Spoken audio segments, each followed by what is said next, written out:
welcome, and it's that time again. It really is. It's what time? I'm glad you asked. It's Common Ground with John THEILLON time. It's true. How are you? It's our 14th episode already. 14. Seems like just last week, Jenna, we did 13. Unbelievable. Science. What a day. Holy smokes, I just came in from Pennsylvania. I just flew in from Pennsylvania, and boy, are my arms tired. No kidding. I just did about 200 miles coming in from Bloomsburg, Pennsylvania. I had to deal with snow. I had to deal with schmutz. I had to deal with any variety of, shall we say, not the brightest bulbs in the box type of drivers. But you know what? It's okay. It's all good because I made it and I knew I would. That's my common ground for today. I'm your host, your coach of communication, your captive of collaboration, of that common ground, of course, that we're all searching for and wanting to achieve. I'm also, don't forget, I'm also your mayor of Reeltown. That's true. And again, if you don't remember or not familiar with what that's all about, I'm always looking to keep things as right down the line with you as can be, as is absolutely possible. I'm not going to sugarcoat, and if I do, it's completely inadvertent. I just want to be as real can be about a lot of things, especially the things that we touch on here. Now, again, some people, it's like Jack Nicholson in A Few Good Men. They can't handle the truth. Well, they can't handle the real. Okay, then they're not Reeltown residents then, and that's okay. Reeltown's not for everybody, and thank goodness, okay? Other people, I have to tell you, they crave it. They absolutely crave it.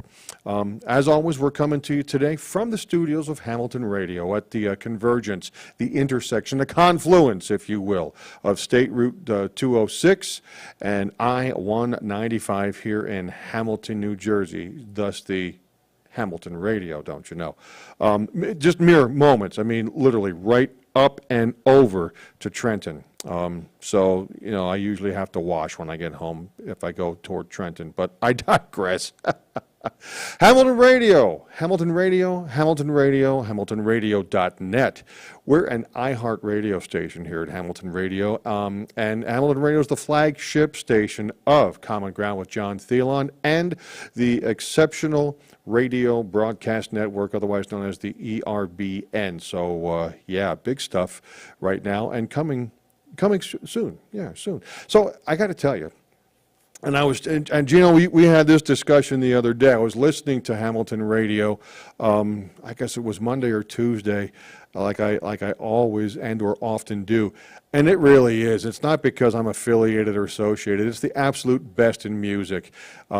Outstanding independent groups and artists, and all the great stuff that I know, we know, that basically has made up the soundtrack of our lives, from anywhere from the early days of rock and roll right up to the grunge era. I have to tell you, good sounds all the way around. And don't forget, Tuesday we feature indie artists and independent groups, so that's a good thing. Literally, Hamilton Radio, it's kind of where all the cool kids go, and those who just need that radio, that fix, that tunular fix, that music fix, that's where we go. Go to HamiltonRadio.net, HamiltonRadio.net, and up on the upper left corner, just below the extreme corner, are the areas where you can hit the streaming feature to listen to us. And we've got great podcast shows too. Find them on YouTube. Look for Hamilton Radio on YouTube, and look for Common Ground with John THEILLON. Also do a YouTube search to see this show and all the other ones. So however you tune in, turn on, crank up, it really is the best in music and entertainment, all on one great platform. HamiltonRadio.net. One more time for those of you in the back, HamiltonRadio.net. There you go. Happy to do it. All right.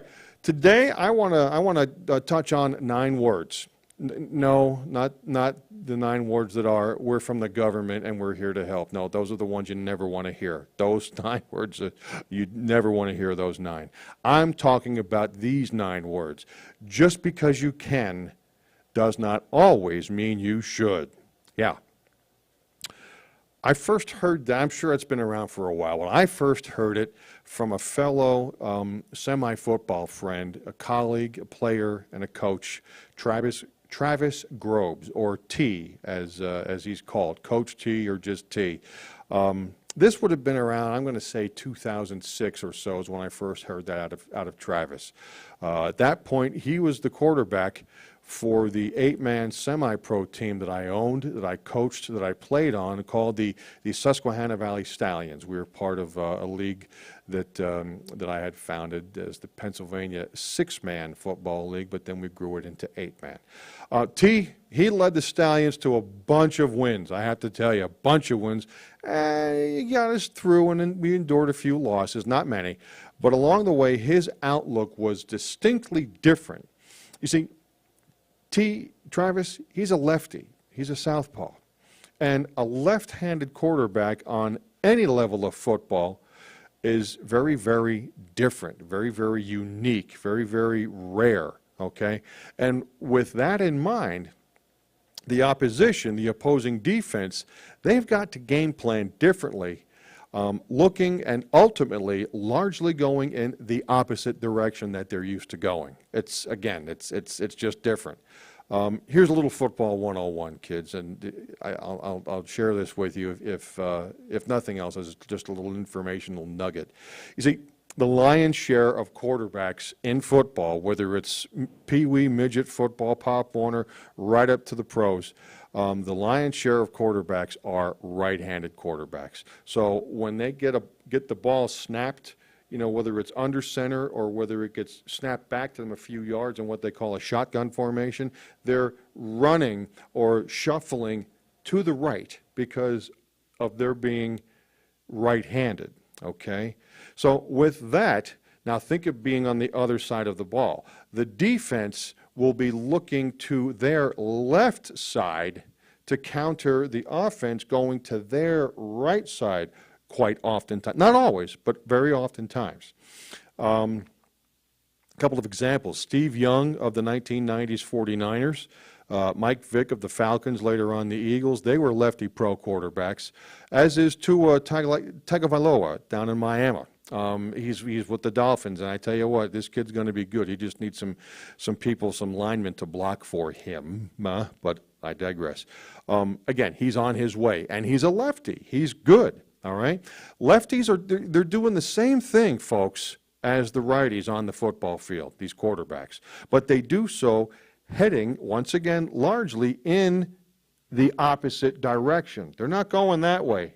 They're going toward the throwing arm, so to speak. And again, as a defense, after however many games, when the predominant look is to go to the defensive left side or the offense's right side once again, now it's all flip-flopped. It's uncomfortable. I got to tell you, it's very uncomfortable. Doable? Yep. But, man, it feels odd. It just feels odd, especially in the beginning, okay?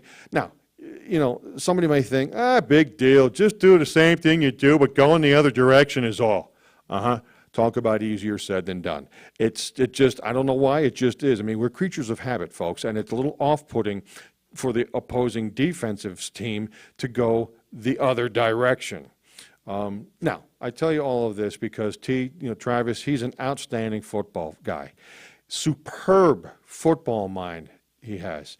And despite him playing quarterback at that point back in '06, and by the way, winning awards for his play at quarterback after the season was done, Travis's forte is actually the defensive side of the football. That's where he spent most of his playing days, even playing professionally in indoor arena ball up in New Hampshire at one point for the Pride. That's where he spent a lot of his, not all his time, but most of his time on the defensive side of things in football. I say this because, again, I want to lay out the kind of person, the kind of guy, the kind of man that Coach T is, okay? He's a thinker. T for Travis, T for thinker. And based upon those thoughts of his, he's also a doer, okay? There'd be plenty of times, either at practice, talking on the phone during the week between games or between practices, or even during games, that for example, I'd suggest a play. One example was that the wide receiver, the guy that's out far on the side, toward the side of the field, that the wide receiver do a slant route, which means coming off of the line of scrimmage and just going a couple of yards and diagonally going across the field, okay? I called that at one point during a game because it really worked well in the previous few games. It just was like money in the bank, whether we had, one guy do it or not, whether we had the tight end who's lined up closer, or if we had the wide receivers, again, lined up wider, hence wide receiver, to do a slant diagonal route. He'd come back, Coach T would come back and say, now let's do an out pattern, which goes, rather than coming in across the field, an out pattern goes up a few yards and then toward the sidelines, out toward the sidelines, hence the out pattern, okay? I'd say, yeah, but, we can use that slant like we did, a couple of weeks ago against the Devils that we played, the Sunbury Devils. That was money in the bank. T would say something to the effect of, John, just because we can doesn't mean we should. You see what I just did there? He would tell me about their middle linebacker is much more mobile of a guy than the guy was 2 weeks ago. So when you're coming off the line of scrimmage and coming up and over like so, the defense has a guy, a linebacker, who's about 4, 5, 6 yards behind the defensive line of scrimmage to try to get this guy, bump him a little bit if he's close before 5 yards, or to tackle him when he gets the ball. Well, the Sunbury Devils linebacker, he was good, but he was not this guy that we had that particular evening. So he said he's much more mobile than the guy 2 weeks ago. So the likelihood of our receivers getting past him and making the catch is a lot less.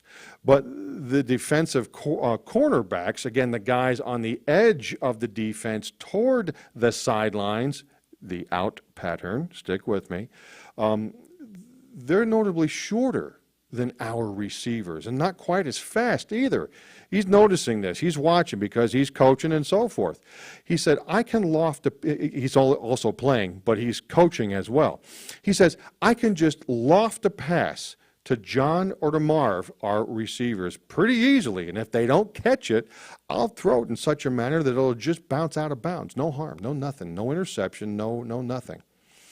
In my mind, he's telling me this, and I understand. I do, I get it, but I'm just seeing over and over how that diagonal slant route worked across the middle of the field, and it worked again and again and again 2 weeks earlier in a big Stallions win. So out they go. Travis and the offense. Travis has the quarterback, T. He goes out and he calls a few of the out route plays, again, toward the sidelines. One was a short gain, 3, 4, 5 yards. Another was an incomplete pass.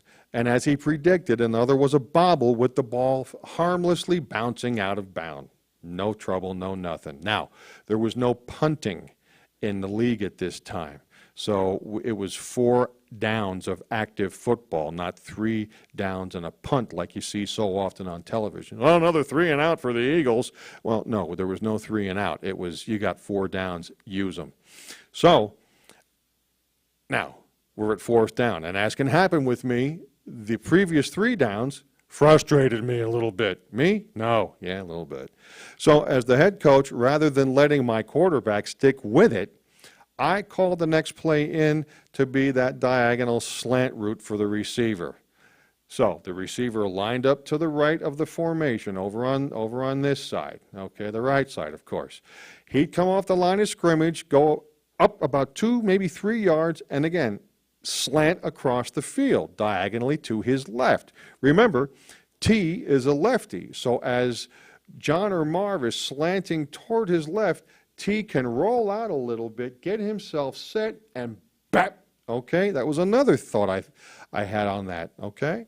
So it's easier for him to move toward the left, so by the time, the receiver gets across the middle, he's to the left side, and bingo, Bob's your uncle, complete pass. We were playing the Williamsport Wildcats, a team that we beat very, very few times, maybe once, twice in the Stallions' entire 6 years of existence. Steve was their middle linebacker. I can't think of his name. I can see him. But he was, oh boy, he was a good one.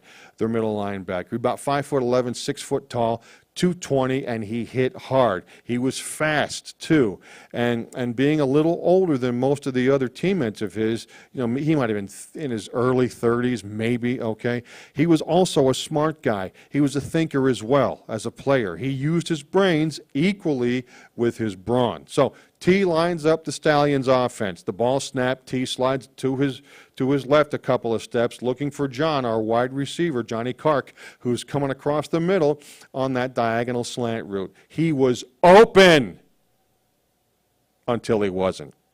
Just like that. The window closed. Steve from the Wildcats was watching T's eyes, okay, as much, if not more, than Johnny Kark was, okay? And Steve was closing fast. They bumped a bit, he and John, but as they did, Steve grabbed the ball, interception for the Wildcats. Well, okay, it was 4th down, and if it wasn't going to be a first down, it was going to be a turnover on downs anyway. Small consolation, though. So T comes over to the sideline with a combination of a scowl and that "see, I told you so" grin on his face, saying, "I told you so, John. Just because you can does not mean you should." I'm like, damn it. To which my reply was something to the effect of, "You know what? Got it. Absolutely correct. Duly noted. We won't do that again today until or unless you see something that's going to make it go. Okay?" He kind of chuckled and like, "All right, Coach. Very good." And he walked away, already prepping in his mind for the next time that we, the Stallions, had the ball. A brilliant football mind that Travis Groves has, okay? But the quintessence, of just because you can does not mean you should. Now, I tell you about that because there are so many times that so much in the ongoing societal evolution, folks, also in my daily life's happenings and the things that I do, where just because you can doesn't mean you should, that philosophy, it's glaringly apparent that it's the way to think, okay? Now, I've added one word to that philosophical statement. I've added the statement "always," okay? So what I now say or hear in my mind, or both, is just because you can does not always mean you should. Why the extra word? Why add in always? Because life is mostly varying shades of gray. It really is. Things are not always black and white. They're just not. That's not how life goes, okay? And with that in mind, there are some times that quite possibly you should, okay? Whatever that may be. Again, just because you can doesn't always mean you should, but sometimes it does mean that you should, maybe, okay? But even when you do the should, let's be careful. Just think about what you are doing, okay? That's another ism I learned from a good friend of mine, a fraternity brother, Chris Broad. Always think about what you're doing, okay? Don't take it over the top. That can make for additional issues that, well, they're just not what the doctor ordered, okay? There have been some instances, I should say, recently where I found myself in a just because you can does not always mean you should scenario, okay? Let me tell you about it. And as always, this is not an exercise in notice me, dig me, attracting attention to me. No, it's not. It's about giving out some information, some experiential information that I've encountered, okay? Do with it what you want. Take what you can use, leave the rest. It's that simple. So with that said, let me tell you about a couple things. First, not long ago, I'm looking for boxes to pack things up. Again, I'm getting things gathered up at our house, at my house. It's been my family's home for just over 53 years, okay, between me, mother and dad, and everything that they had, because a lot of my stuff has been dealt with. Not all of it, trust me. It's just a lot of things, and I'm going to sell the house this year and move along and do what I do. There are two options for boxes, okay, for packing boxes for stuff. Walmart, from which I've purchased before, and the U-Haul store. Both are relatively close by. Both pricings for the approximate same amount of material, in this case boxes, are about the same. But recently, having other places to go, the U-Haul store was more convenient. So, to the U-Haul store, okay? I get there, and all the parking spots, except for one, are taken. And in the one that's not taken, directly to the left in the adjacent spot, is a larger SUV with some dude leaning in on the passenger side with the passenger door wide open. So between the door being open and dude standing there, it's a tight fit, okay? I'm not completely comfortable with it. I could do it, but again, just because you can doesn't mean you should. I could do it, but and let me see if there's someplace else I can put the car. Bottom line, there was no place else to put the car, okay? So that was the only spot. And I went.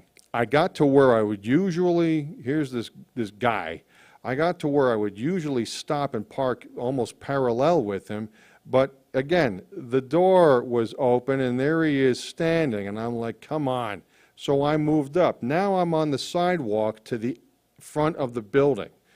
Okay, another 3 feet ahead.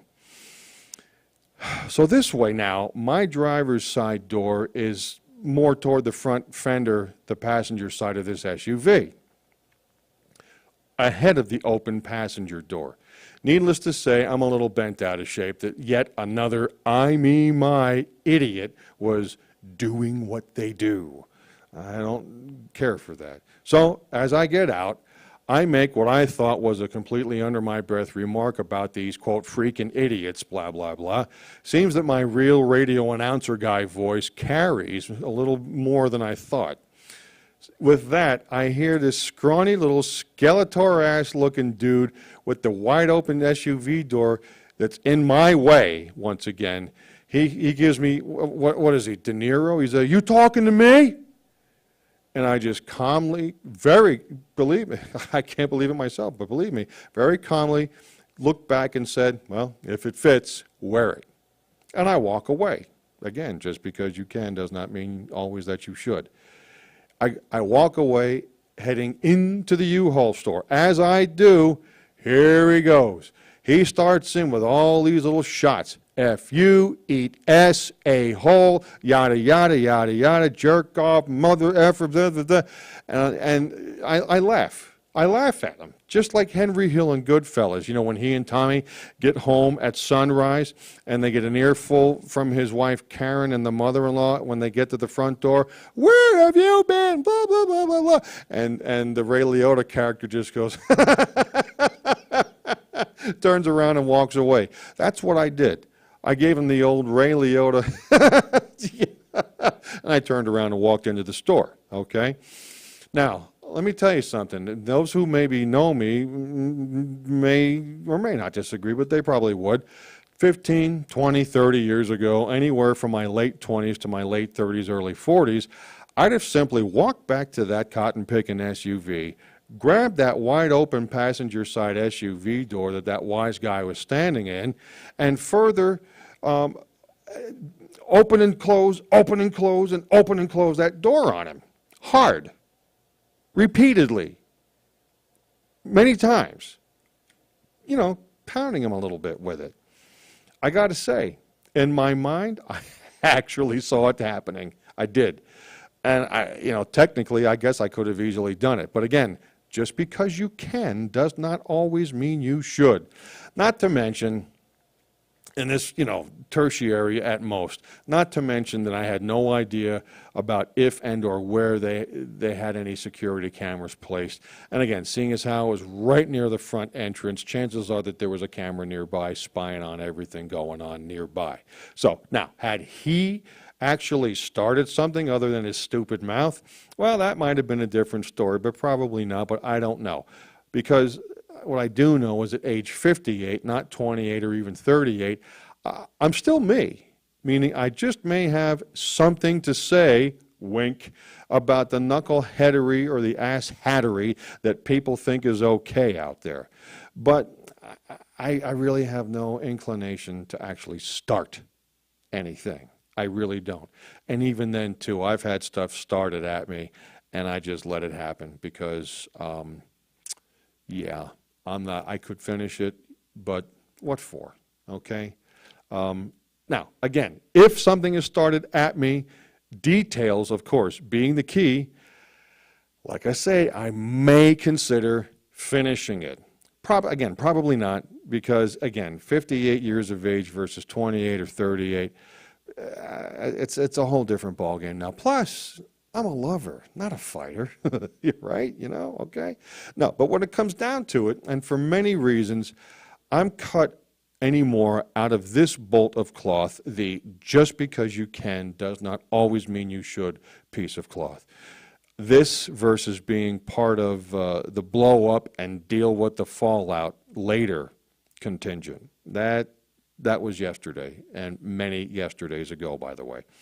Another scenario that recently hit me is one where the younger crowd fervently, ardently believes so often that they are entitled to the same perks, benefits, luxuries, and or abilities to do as people who are 20 or 30 or more years older than them. You know, people who have had a go at life, who have had some time at their career, who have had some opportunity come their way and make success out of it, whether it's taken a few failures or not to do so, okay? You know the type. You've seen them, you've heard them, heard about them, heard of them, and you may even know these younger folks. And I hate that I sound like this, but you know, chronology is what it is. It's these people who go around talking about, why shouldn't I get a brand new $35,000 to $40,000 car or more expensive when I'm 23 years old, maybe 24, making $13.85 an hour? Really? You want to re-examine that question again there, sport? You think you'll have an answer. Or here's another one. Well, what's the issue with me shopping all the time at Macy's or Talbot's versus, you know, Marshall's or TJ Maxx? You know, meanwhile, this is my first or second real job of my post-school career, making a cool $28,500 a year. Again, you want to say that again and get yourself an answer? Or what's the problem with a $250 salon day every month or so? You know, never mind that I'm scraping by to pay rent, utilities, car payment, insurance payment, groceries. It's called self-care. Really? Really? Self-care. Having someone else do for you what you could do if you really, really were of a mind to. That sounds like someone else care to me. You know, I'll just ask Mumsy and Father, you know, for a few $100 to make up for it. Yeah, that's it. Problem solved.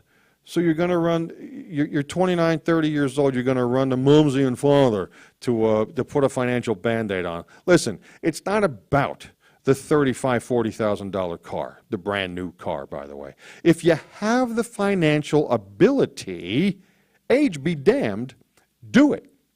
But when you don't, or when it's even, it's a stretch, you know, how about a nice 2, 3, even 5-year-old previously owned ride that looks damn good and works even better? I'm trying to think. I was about 35 until I, myself, got involved with a brand new car right off the dealer lot. It was a new Pontiac Grand Am back in 2000. It was a neat car. I liked the car. Dark blue metallic, charcoal gray interior, a peppy little 4-cylinder engine, if you can believe that. Pontiac actually made a peppy little 4-cylinder engine. Let me tell you what, I thought that I had truly arrived. I have to tell you, I was like, you know, walking tall and feeling mean in my new Pontiac automobile machine. Because you know why? It sure as hell beat that '84 Chevy Celebrity. It was a slider. It was a beater. But I needed transportation. I had nothing. The place where I worked, who was doing cutbacks through which I had a company vehicle. That job went away. I had no vehicle, so I needed something. So the guy was selling it up by the high school, $600 on the front lawn. I'll take it.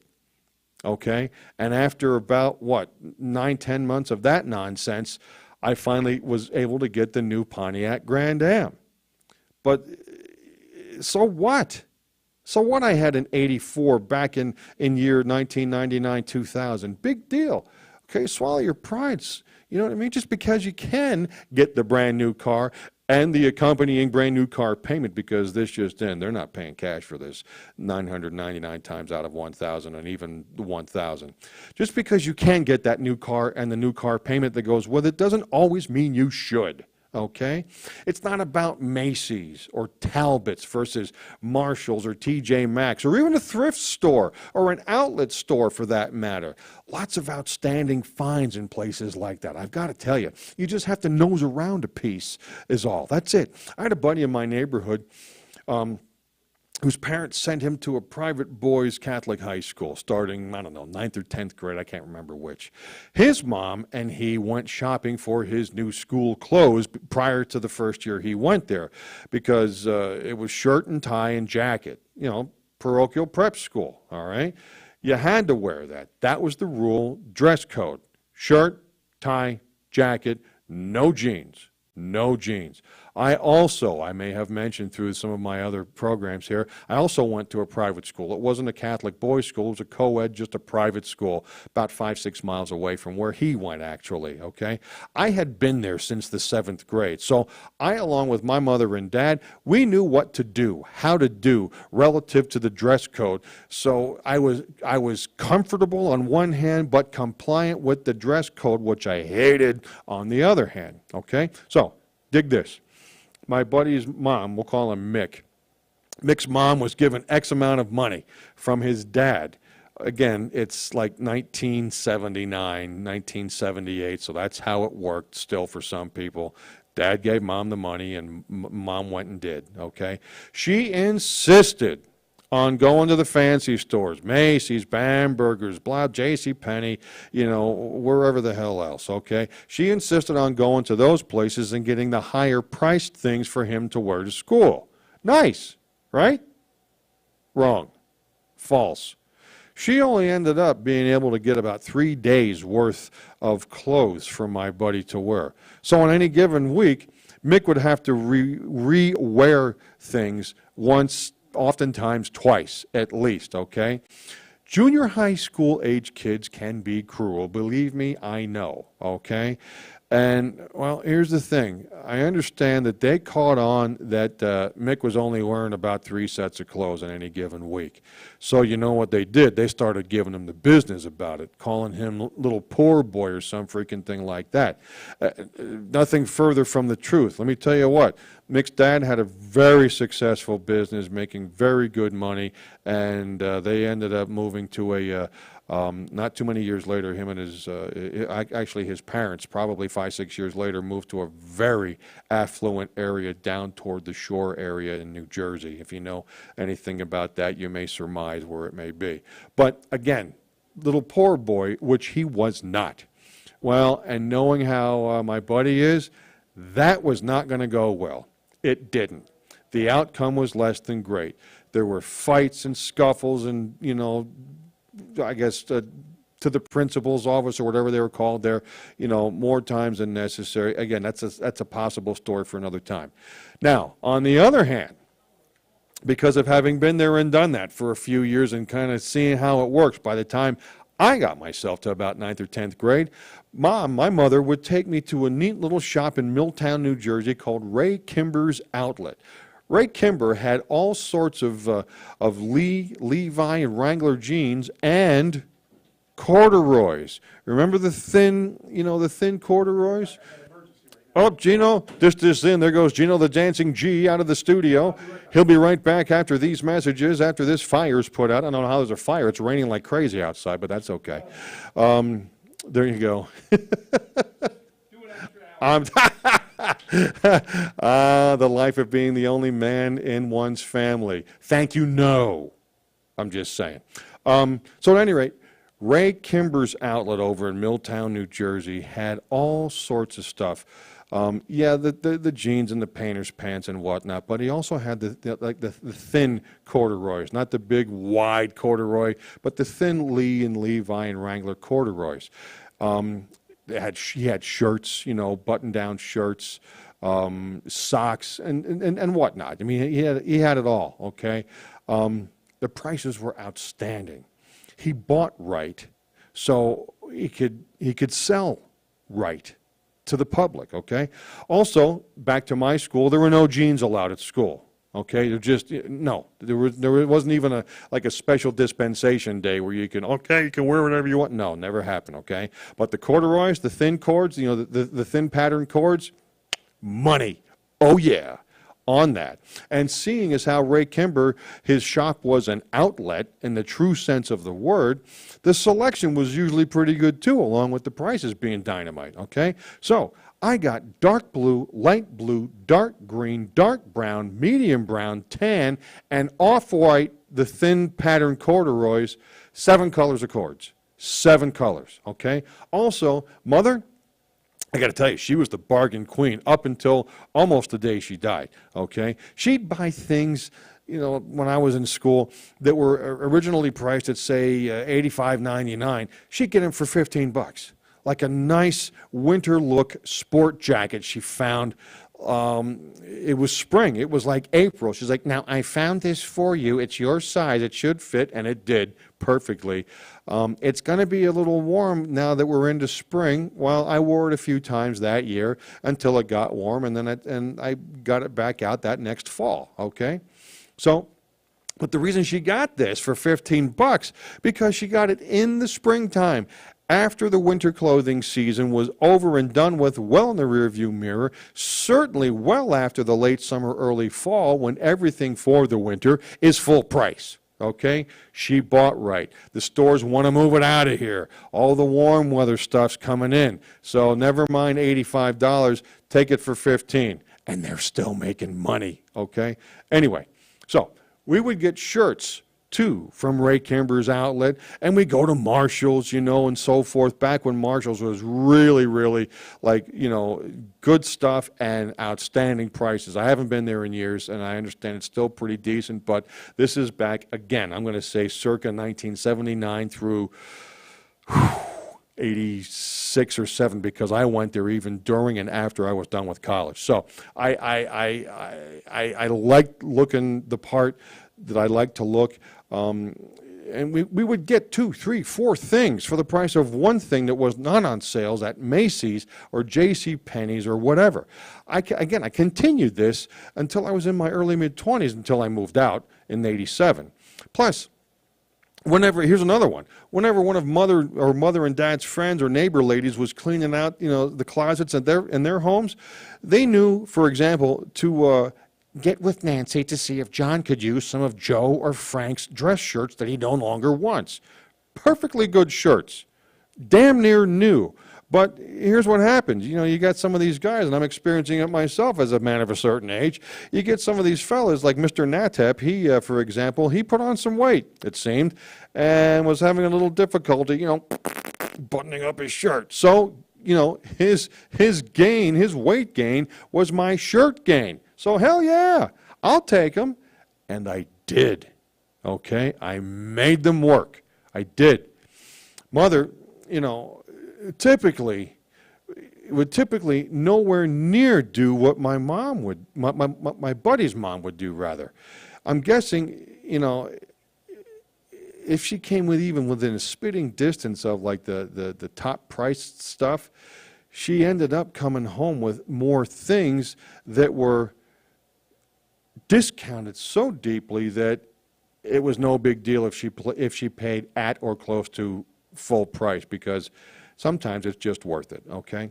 But while my friend Mick had the good stuff, so to speak, from Macy's or wherever, he only had 3 days worth of clothes, 3 outfits worth, okay? I however, came off like a regular guy clothes horse, okay? No, I wasn't about dressing up to go to school. Like some people were. Some people had the three-piece suits and the collar and tie bar and the nice, PR card and tie and the shoes all polished and ready to go. No, that wasn't me. It's not me. I wore basically this with a tie and a corduroy sport jacket most of the time, okay?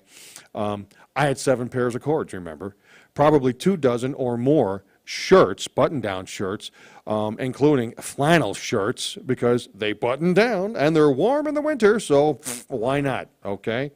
I had a variety of neckties that would make people's heads spin because I had some from my dad that he no longer wore. I even had some from my grandfather who he passed in late 75, and my grandmother, she passed when I was a sophomore in high school. So a lot of the things that my poppy had, my grandma just held on to, and then we dealt with them after she died in my sophomore year of high school. So I had all kinds of neat necktie wear.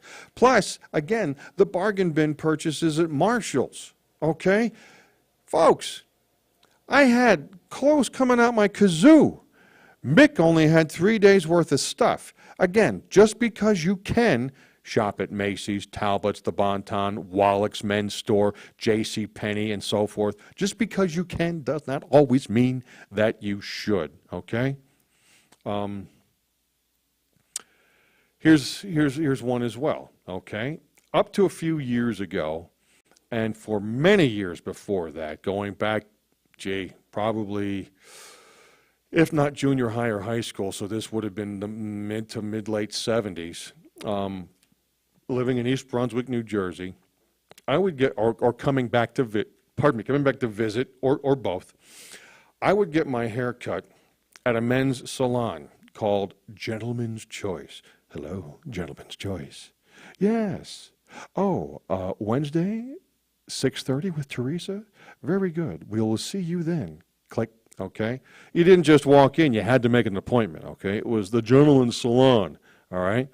Dad and I would go there initially, despite him being follically challenged, but I digress. And back in the, I'm going to say late 70s, very early 80s, for a shampoo and wash, cut and style, and blow dry, it was like $25. Okay? Again, think of it. It's now 1979, 80, 81, 82. $25. Meanwhile, just a little ways up Route 18, Joe Maimone, the barber at the Hostways Hotel. This was neat. There was a big hotel. I don't know if you folks are familiar with, in New Jersey around here, there are all these hotels that were built, I guess, by the same outfit. And the hotel office was this big, tall pyramid building that you could see from far away before everything was built up. And they would have a 2-story motel where you entered from outside, upstairs and downstairs, you know, the door to the one side of the room, and then the big glass window with the air conditioner underneath the whole bit. Well, Joe had the last room on the bottom right out by Route 18, okay? And what he would do is he wouldn't have a curtain on the window. He had his shop right in there, all set up so you could look in and see as you were driving by. And just like they used to do with the old car dealership windows, he would have like the bright yellow and green and blue paint, you know, saying, Joe Maimone's, he's back. I wasn't aware he left. But Joe Maimone is back. $6 haircuts. Oh, wow. So, you know, you go to Joe and you'd say, listen, I want it styled, you know, and thinned out, you know, and I want it parted down the middle so I can dry it and feather it. He goes, okay, no, but I got it. What do you want? And all of a sudden you come out of there looking like I do now with like a grown-out crew cut. And I'd be like, Joe, whoa, what happened? He goes, oh, don't worry about it. Feels good, don't it? I'm like, well, yeah, but that's not what I want. Don't worry about it. Grow out soon enough. But it was $6. $6. And even then we're like, whoa, you know. So you give them a tip and it's like $8, okay, $7.50, $8. Meanwhile, it's $25 down at Gentleman's Choice over there, and you still got to throw the tip in. So, you know, we're over $50 when Dad and I would both go. And again, Dad didn't have a lot of hair. He had, if he would have cut that comb over that was his trademark, he would have had like Mr. Slate or like Cogswell Cogs, Mr. Cogswell, that little, male pattern band around the side of his head. Would have looked great. No, he had to have that part above his ear, comb over. Well, your mother likes it, so I keep it. Okay, Dad, we'll go with that. So again, if both Dad and I, and that usually was the case, when we go to Gentleman's Choice, holy fright, it was north of $50 back in the late 70s, early 80s for a couple of haircuts. Granted, you have Irene give you lay back in the sink with the notch out of it, and she'd be bending over where it was nice and comfy, washing your hair. So I didn't mind that, especially as I got into high school. But still, now that I'm thinking back on it, that's a lot of lettuce even back then.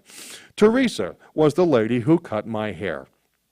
She originally was one of the lead, stylists at Gentleman's Choice, but then she ended up owning the place. She bought it off the original owner, and I think that even Dad helped her out with any of the financial or banking stuff, of buying the business. So, we were in, so to speak. Now, they moved out of that place, I'm going to say probably easily 25, now 30 years ago. But they moved literally right across the highway and just up Milltown Road, just a skosh, just a hair, okay? So, it was right adjacent to the original location. So whenever I could, coming in to visit or what have you, I'd go there for my haircut. $22 or $25 became $30.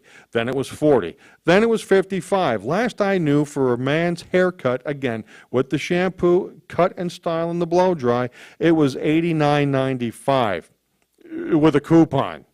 The hell was it without a coupon, I had to wonder, okay? And this is going back about, I don't know, a dozen and a half years or so. What? Well, I know that East Brunswick is not the most cost-effective place to do business in, to live in, to exist in. It's a little expensive, okay? But was the overhead that damned high? Or had the customer count dwindled? Had it gotten that low that they had to make up the difference by jacking up the pricing? In any event, when I was living elsewhere, whether it was out in Pennsylvania or down in Lawrenceville, which is not too far from here, just near Trenton, I'd pop back up to East Brunswick, and I'd think about a trip to Gentleman's Choice. And once in a while, I would do it because, here again, it was a bit of a treat, okay? It was a true treat rather than going by the barber. Nothing wrong with the barber. He always does a nice job. But you know what? This was a little treat, okay? Something, a treat classified as something that one doesn't do all the time. It could be a haircut. It could be a ball of ice cream, okay? Plus, here's the other thing, and not for anything. I mean, you only have so much to work with here. But I always seem to come out of Gentleman's Choice with a hairstyle befitting of a TV or movie actor. Tell you what, it was good to look good, Hey, talk about self-care.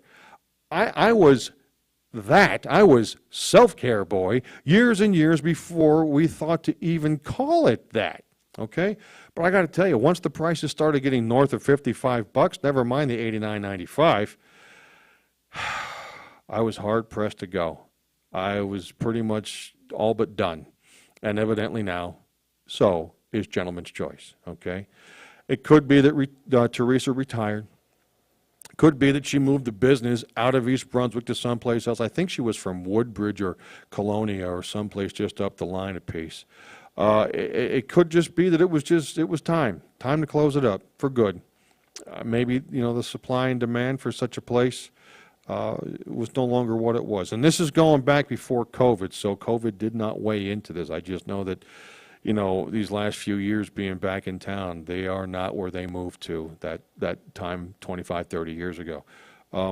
So now I say that to say this. Recently, I saw a piece online from some young woman, maybe 28, 30, 31 years old, give or take a year or three. She's on this quick video basically saying, or should I say, admonishing the world about, basically, I'm paraphrasing here, so what that it costs $250 or more for the total salon and day spa treatment? It's a little something called self-care. Maybe you've heard of it. Really? Yeah, I have heard of it. I just told you that I practically unwittingly invented it about 30, 35, 40 plus years ago. Listen, I am all about it's so good to look good, because when you do look good, you're going to likely feel pretty great too. So I'm all about it being so good to look good. Please. Ask people if you know anybody from when I was in high school, even college, but I was the Tony Manero, Saturday Night Fever, the John Travolta character. I was the Tony Manero at one point of my school or of my groups of friends. I work very hard on my hair. And he hits it. He hits my hair. Well, nobody was hitting my hair, but I did. I would work, originally, first thing in the morning, I worked very hard on my hair. I used to flip my hair back after I had worked hard on my hair. Later in the day, I'd put a vent brush through it, and I'd go back and forth like this, couple, 3, 4 times, and it would all fall right into place, parted down the middle, feathered back, like we all did. The regular guy high school cut circa 1982, like we all did back then. Here's the thing. When you're stretching your budget, and that budget is thin and tight as a crab's ass, and that's watertight, because you're 28, 29, 30 years old, and maybe still on your first, if not maybe just your second or so, real job out of school, high school or college school or whatever school, okay? When you're stretching that budget super thin, and that budget is tight, and you're not, say, 47 years old or 56 years old, making experienced and seasoned adult money, and you need to pay the rent or the mortgage, usually the rent, the heat and light utilities, the car payment, the car insurance, the credit cards, and buy groceries and such, that extra, not a need to fit, because it's a want. There's needs and wants, by the way, don't forget that. But that extra, not a need, $250 going out the door is likely to get your financial situation real sideways and in a real hurry. Even if it's done once. Never mind, repeatedly and or habitually. And for mumsy and father to offset it, tossing the adult kiddo a couple few $100, again, it's nice to do for your children. Trust me, been there, done it. I've written a chapter of the book, okay? But in a scenario like this does almost nothing but to help to very possibly continue this action needing correction for the next month and the next month, and so on, and so on, and so, again, it's like the Fabergé organic shampoo commercial some years ago. And they told 2 friends, and so on, and so on, and so on. And before you know it, you've got a whole screen full of 16,000 people. Same situation here. Again, if you have it to spend, however much it may be, 25 cents, $25, or $250, please, go. Go to Miss Nicole's House of Super Pampered Treatment and extraordinarily priced hairstylings, of course, okay? I'll even call and make the appointment for you. I'm happy to help. Because why? Because you've got the wherewithal and the financial ability. That's why, okay? But if that little self-help sojourn is likely to come at the expense of the rent, the heat, the light, the other actual needs, again, versus wants, that's only going to further contribute to any upcoming, subsequent, and near future angst and inner turmoil over finances. Been there and done it. I've seen the other thing of this is, and this is not again, dig me, no. I have done it. Everything that I am talking about here, I have been there and been a part of. Okay? I have been to where, oh crap, how am I going to pay Pennsylvania Power and Light? Oh, what have I done? I should not have gone to the da-da-da-da-da-da. I didn't need to get tickets to the such and such a concert that were $75. Been there and done it. Well, you had a great, and the little devil on your shoulder, you had a great time. Yeah, but you shouldn't have spent it. Well, you shouldn't have spent it. Angel guy was right, okay?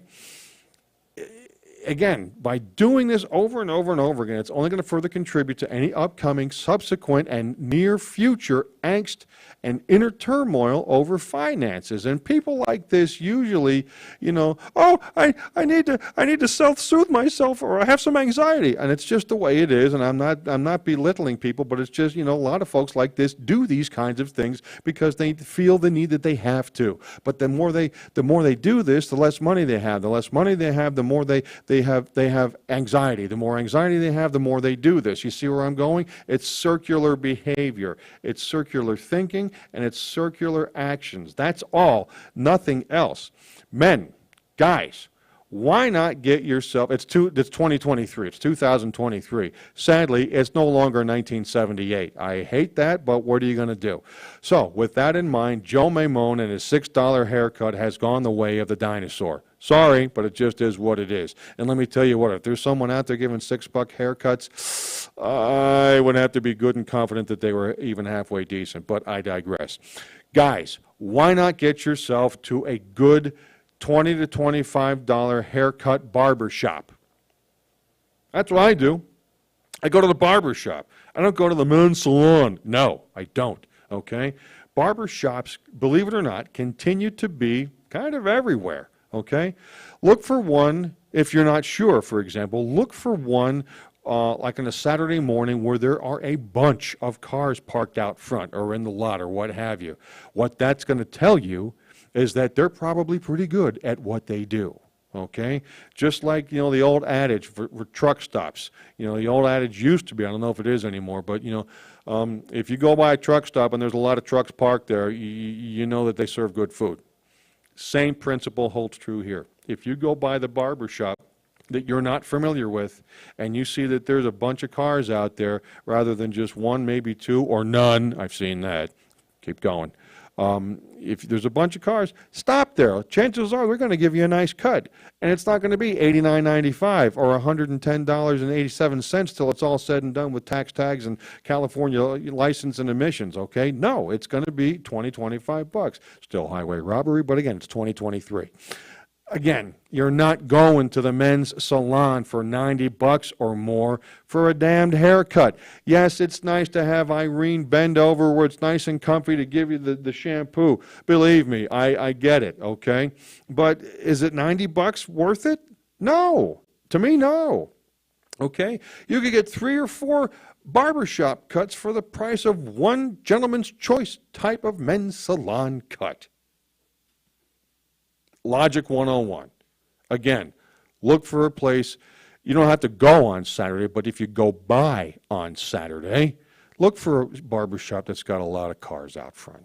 I bet you they do a nice job. Women, now, while I cannot speak to a possible female version of a barbershop, what I do know is that places exist, places like Ulta, Sally Beauty, Walgreens, CVS, a myriad of online resources, even the local beauty supply stores and outlets.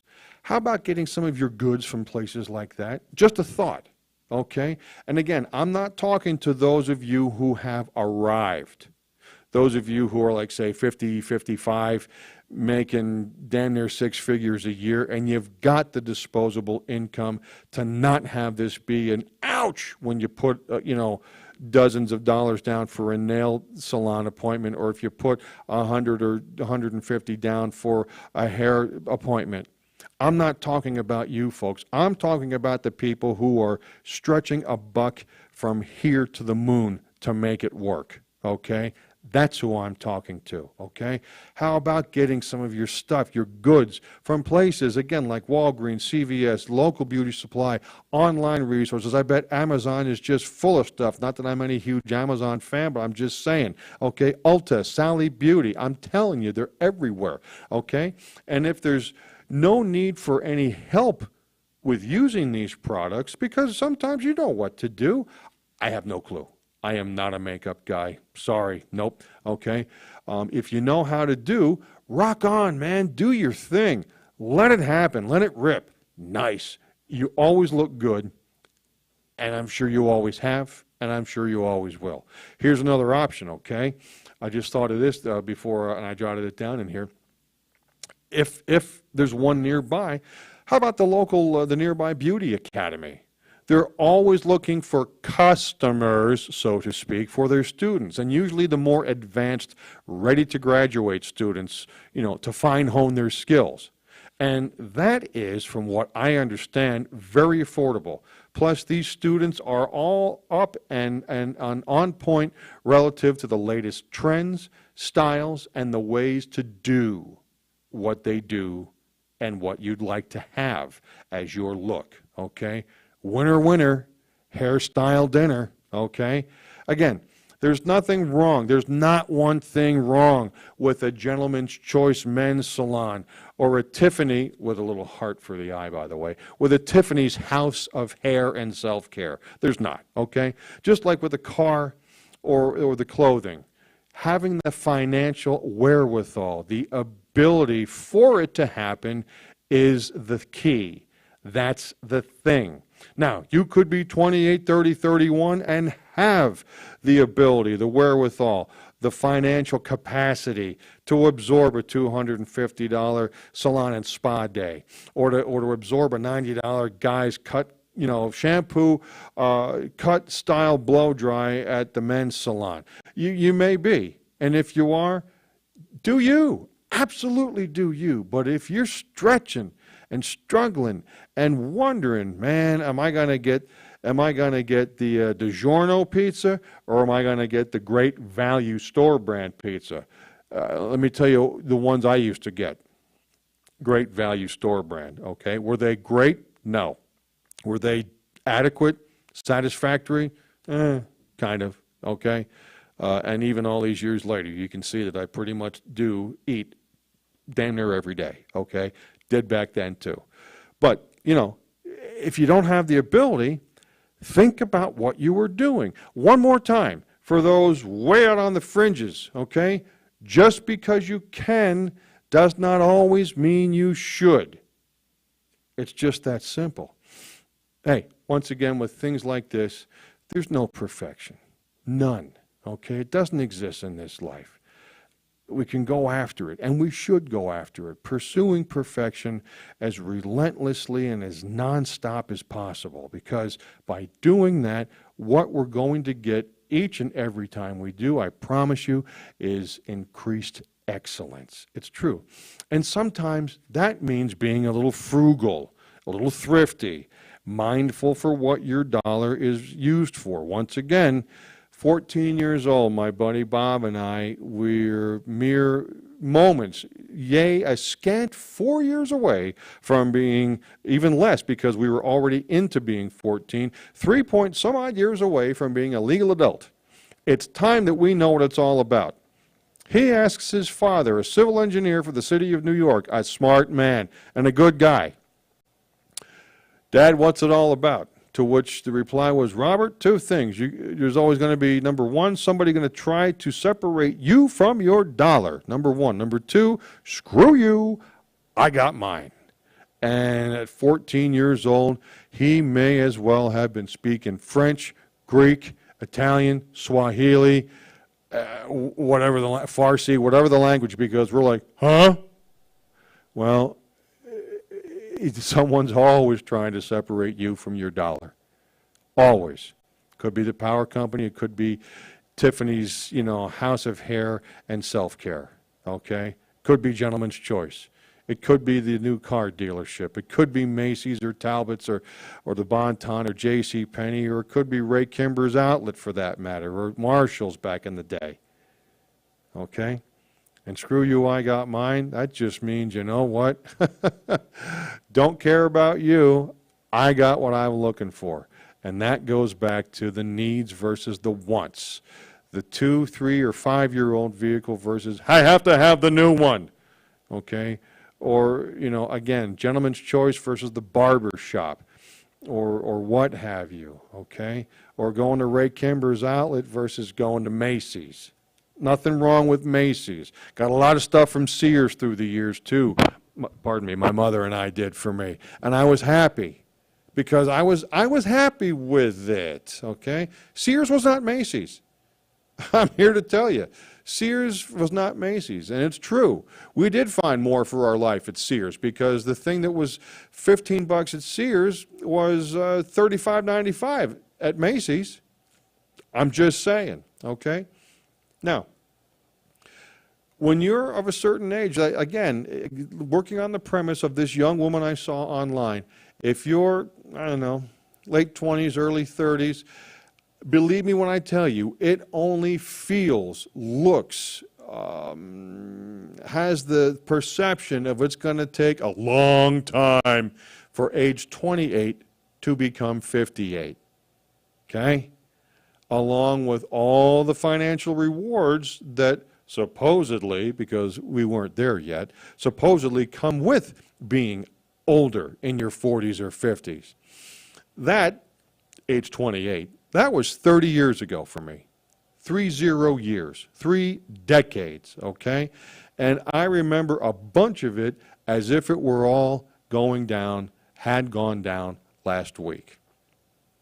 You, whoever you may be, who are mid to late 20s and or just sliding into your 30s, believe this too. You're going to get there. You will. Don't rush it. Don't wish it away. Especially also if you've got little ones in the mix. My son's 25, soon going to be 26 here in early May. So 3 months from now, just a shade over 3 months from now, he'll be 26 years old. He's got 2 twin little boys who are a year old. They were a year old back in November. So how many months is that? 14, 15 months old. I hate that. How old are your boys? How old are how old's your baby? Oh, they're 22 months. No, they're almost 2. That's what it is. Well, they're almost 2. There'll be 2 here next 2 months. Okay? The boys, Blake and crew, they're just over a year old. Okay? Got it? He's 26. And I got to remind him of this once in a while, too, without hitting them in the face with it. You know, don't wish it away. There's going to be a point where you're going to look back and be like, man, they were cool when they were little guys, little guys. And then they're going to be 5. And then they're going to be 9. And then they're going to be 15.